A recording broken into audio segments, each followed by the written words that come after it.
Tom, aka Gedeon here for Star Frontiers Gamer. So this is a response video. We're gonna hit three things. I'm gonna respond to three things I've had pushback on, and we'll just put it all together in one little video. I don't think this will be a long video at all. So number one, we'll just start with aka Gedeon. I am not Cajun. I do eat Cajun food, good cuisine. Last time I was in Massachusetts, I have a restaurant I was like, oh, let's go there. I want to have the crawfish étouffée, but the place wasn't open and we were hungry, so we went someplace else. So yeah, I lost out on some good crawfish recently, but yeah, no, not Cajun, French Canadian, and my ancestor, 10 generations removed from me, came over as a indentured servant from France. He was a fine tool maker, so a gentleman with the last name of Boucher.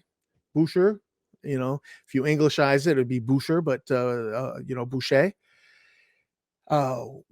Paid for his and he worked for him for I think about 2 years because he was a fine tool maker and potentially a locksmith. We're not 100% sure. He quickly amassed some money and bought himself a farm on an island. So that is my ancestry. Little piece of history there, you know, going back to you know, you heard about indentured servitude in high school history classes, and never thought much about it till, oh geez, that was in our family. So it was kind of cool. So yeah, 10 generations from me to him. My children would be 11. So it's kind of cool to learn all of that history about Barthélemy was his first name, going back to southern France. So that's nope, no Cajun. We are French Canadian, and so that's number one. Number two, I had some pushback on pronunciation of names. Now, let's just switch the background here to go to that one. So where are we going here? You got the Azarian, and I don't think there's any debate on the Azarian. I think everybody says the Azarian. I occasionally spell it wrong when I'm typing it, and then ignore that I spelled it wrong when I'm typing it. Because there'll be a red squiggly line underneath, and you know, spell check just doesn't recognize, and Grammarly just doesn't recognize, you know, Yazarian, Adralosite, so on and so forth.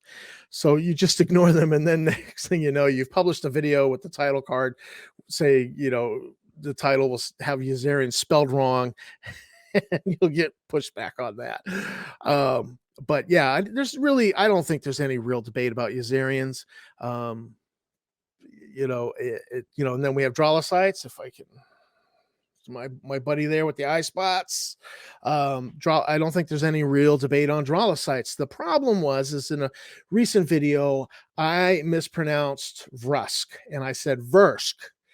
And I agree, I did it wrong. And you would say, well, why would you do it wrong? Because you call yourself the Star Frontiers gamer. How much of a Star Frontiers gamer are you if you get it wrong? Well, there's a really good explanation. It's called Ghost of My Mother. Why? Did your mother play Star Frontiers? No, she didn't. But my mother had this thing, and I think it's you know, I've inherited it, that she would, you know, she would call her children by the wrong names. Timmy, Tommy, whatever your name is. We all knew who she was referring to. She did it to all of us. I think only my brother was the cheeky SOB who, you said Tommy, you know, with her. I love my brother, but I think he was the only one who ever played that game with her. And then he you know, I think she slapped him once for it. She just, you know what I meant. But I did see a science, you know, there was a report on a scientific study about when grandparents will mix up the grandchildren, and Jimmy, Johnny, James, that, um, and they said that what it is it's an indication that you're in that group of favorites, the very high level of familiarity uh, between the grandparent and that, that, and if they only do it to the one child, that might actually be the favorite child. So it's kind of interesting. So it was an interesting study that they're reporting on, and it caught my eye because of my mother. And apparently I do it, and I've done it to my kids a couple of times. And so it's an indication of familiarity. And what it really says is I'm a little too familiar with the setting material because I will say Vrusk, not even realize I've said it. Now, I believe I actually did say Vrusk for a long time.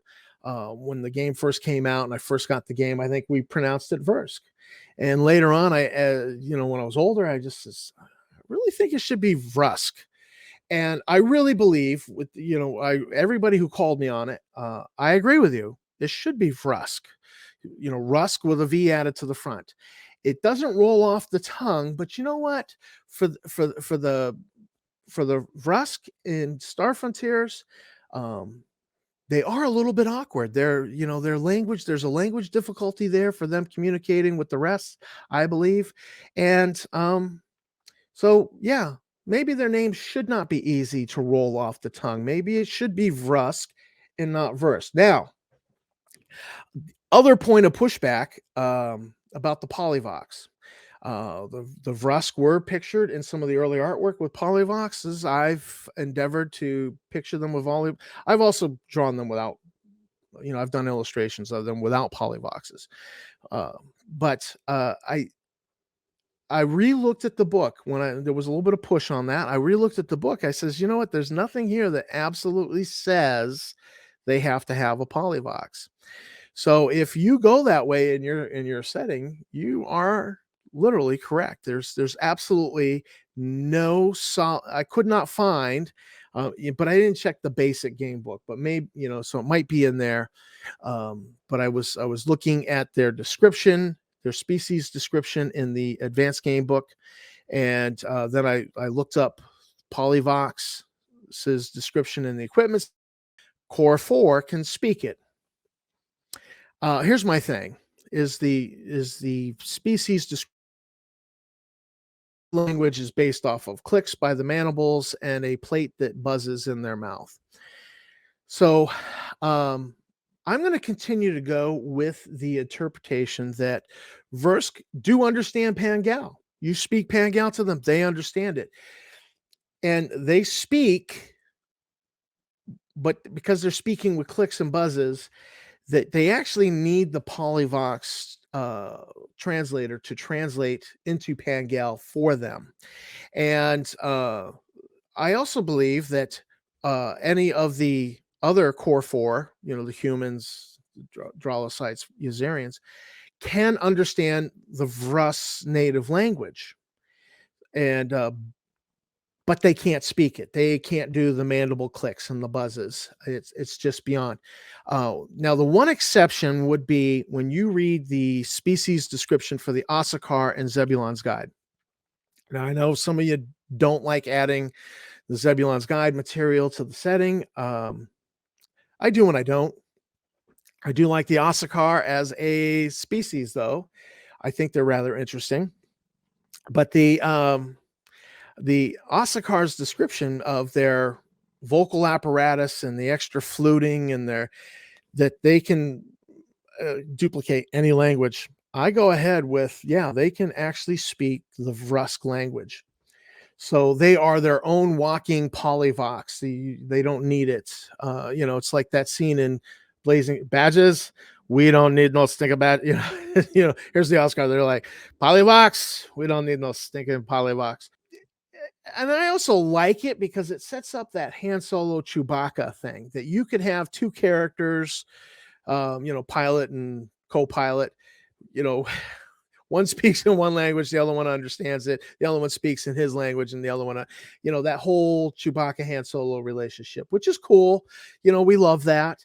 So I'm okay with that, and that's how I'm gonna roll, and I will continue to authoritatively say that sort of thing, and but yes, I'll go on the record and say, I did not find it categorically spelled out in Star Frontiers. It was an interpretation of what was there and saying, yeah, the Vrusk used the polyvox. And in fact, if you look right over the microphone here, slower it a little bit, you can see that that Vrusk has a polyvox strapped around his neck.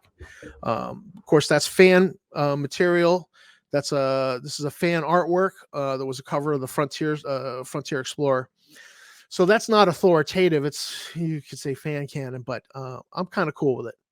So yeah, the Vrusk technically, according to explicit statements in the book, should be able to just speak Pangal.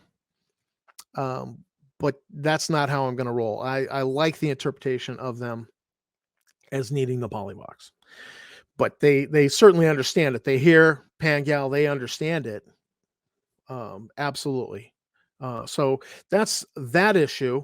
One more pronunciation issue is Sathar. You know, is it Sathar or is it Sathar? I have no idea. But I also know that we don't really know what the Sathar language sounds like.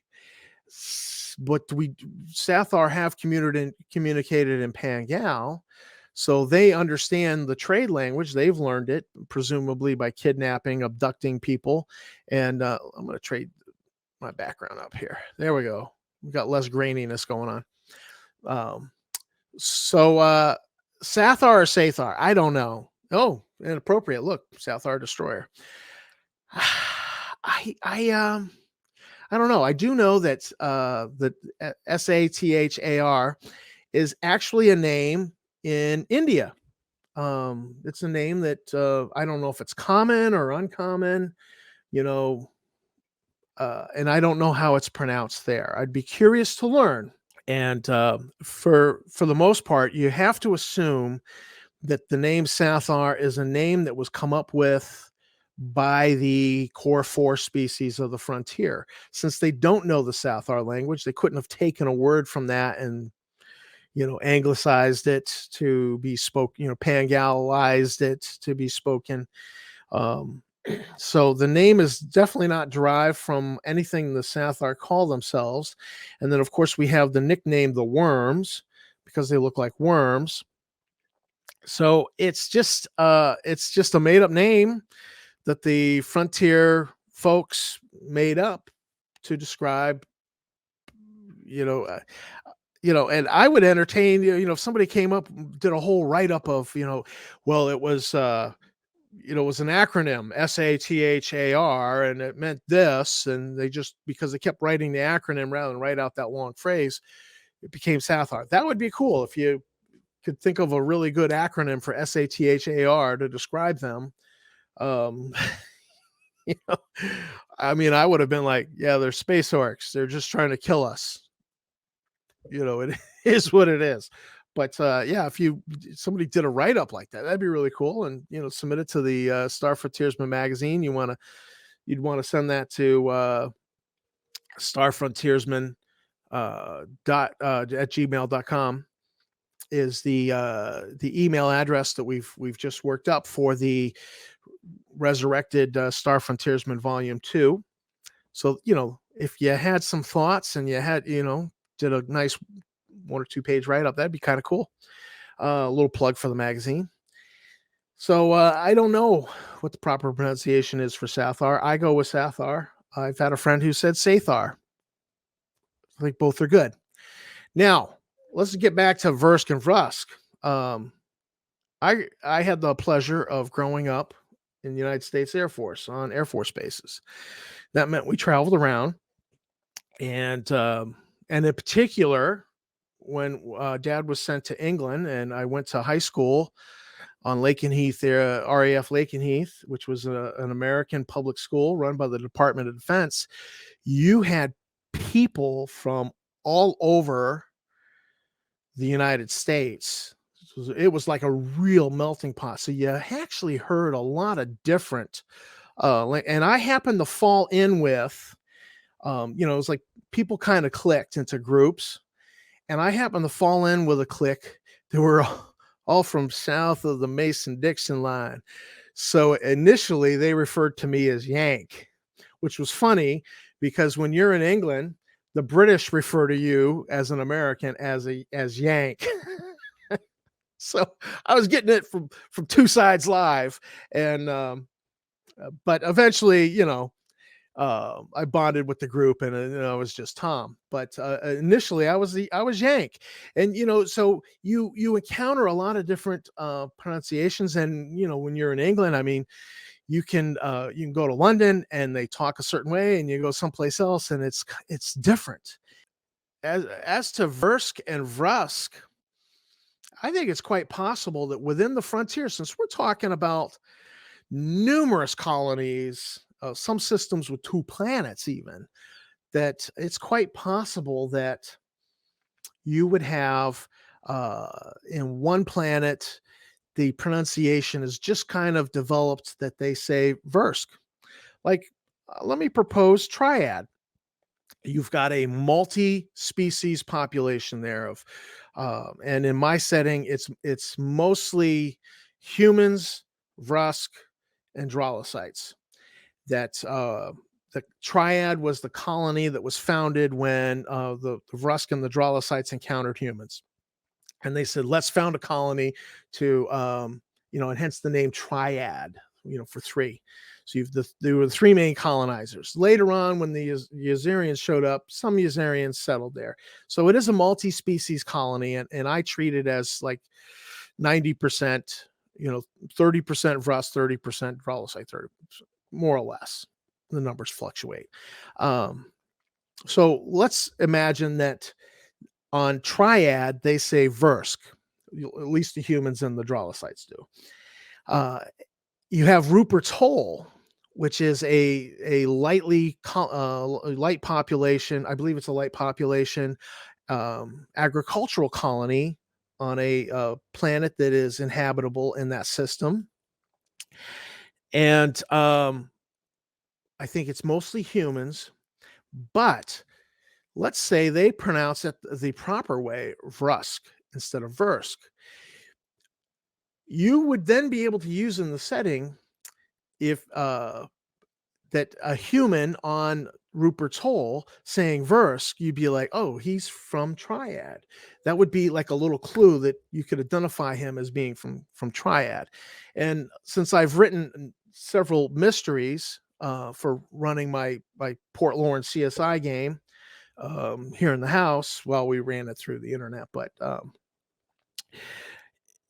that would be the kind of clue that I would use in that game, even although they were headquartered in Port Lawrence, but that would be the kind of clue that I would use. That well, how did you know he was from Triad? Well, because he said Vursk.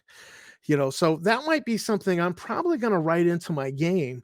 I think it's totally valid. You can have alternate pronunciations, and since this is one that has cropped up from time to time in the frontier amongst players, I'm going to actually write it into my setting that humans, particularly humans from Triad, pronounce Vrusk as Vursk.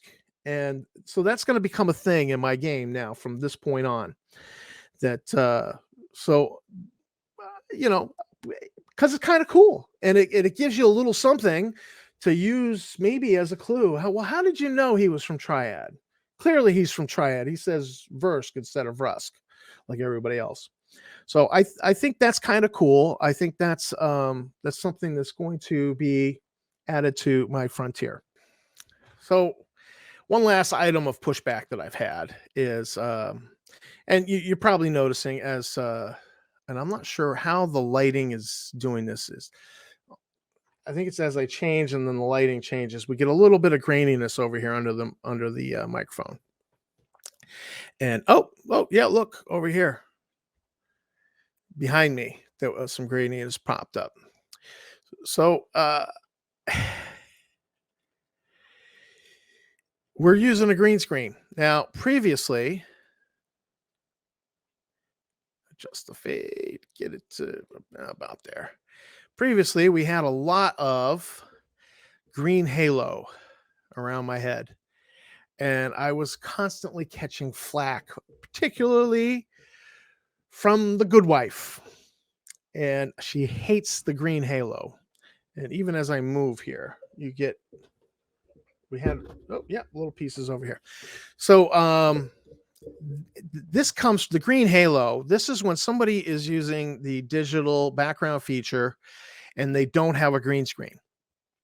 And so when you click on the green screen, the visual changes. We lose the green halo, and apparently the software has an easier time, drowning out the green of the green screen at that point. And so then it just comes down to playing with the fade, which I fade myself out and then beam back in, a little Star Trek effect here. And there you can see my really cheapest crap green screen. It's looking blue because of the settings that I have on, but it really is truly verdant green. But I've turned the fade down to like 5 now, so it faded out the background. And so yeah, we've had some issues with our background in the game here.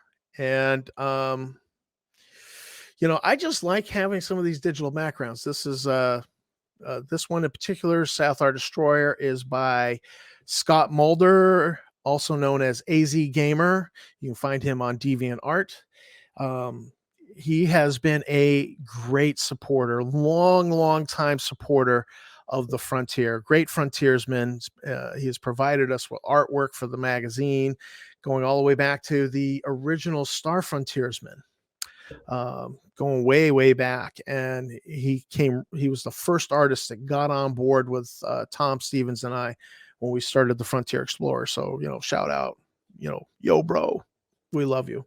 But so yeah, this is some of his artwork, and this background seems to be the one that's working best right now. Unless I go back to we paid for this one.